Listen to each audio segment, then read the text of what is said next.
In a revelation that has sent shockwaves through political corridors and social media alike, former Finance Minister Malusi Gigaba has once again thrown himself into the political spotlight, dropping incendiary claims about South Africa's recent past.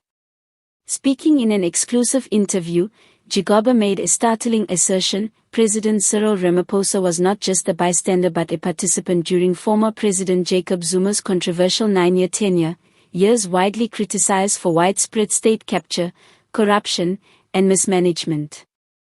Gigaba's statement immediately ignited a firestorm of debate.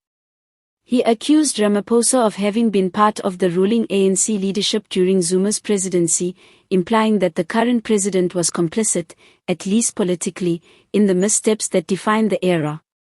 Cyril was part of that leadership, Gigaba said.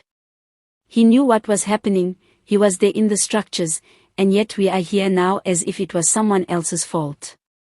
However, in a move that surprised many analysts, Gigaba did not fully condemn the Zuma era.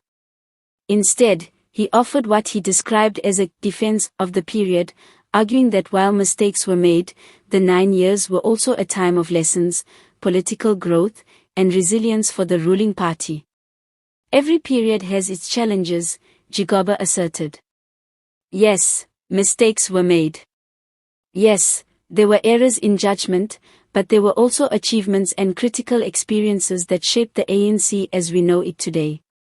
To dismiss it entirely as wasted would be unfair.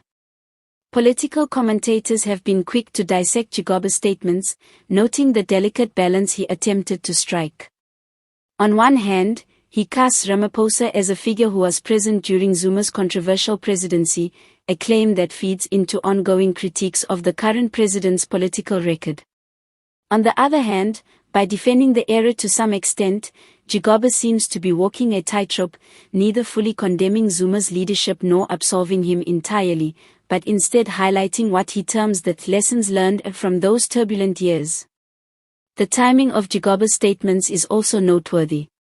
South Africa finds itself in a period of mounting political scrutiny, with Ramaphosa facing both internal party pressures and public discontent over economic stagnation, rising crime, and lingering issues of governance. Gigaba's comments, while framed as reflections on the past, inevitably feed into the ongoing narrative of accountability and leadership within the ANC. Social media has erupted in response. Hashtags referencing both Gigaba and Ramaphosa began trending almost immediately after the interview aired, with South Africans divided over the interpretation of his words. Some argue that Gigaba is right to point out Ramaphosa's presence during the Zuma years, suggesting it exposes deeper questions about leadership complicity.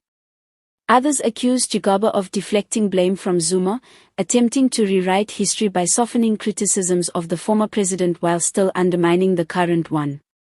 Experts note that Gigaba's dual approach, simultaneously accusing and defending, is a classic political maneuver, allowing him to maintain influence within ANC circles while appealing to broader audiences who remember both the controversies and the occasional achievements of the Zuma era.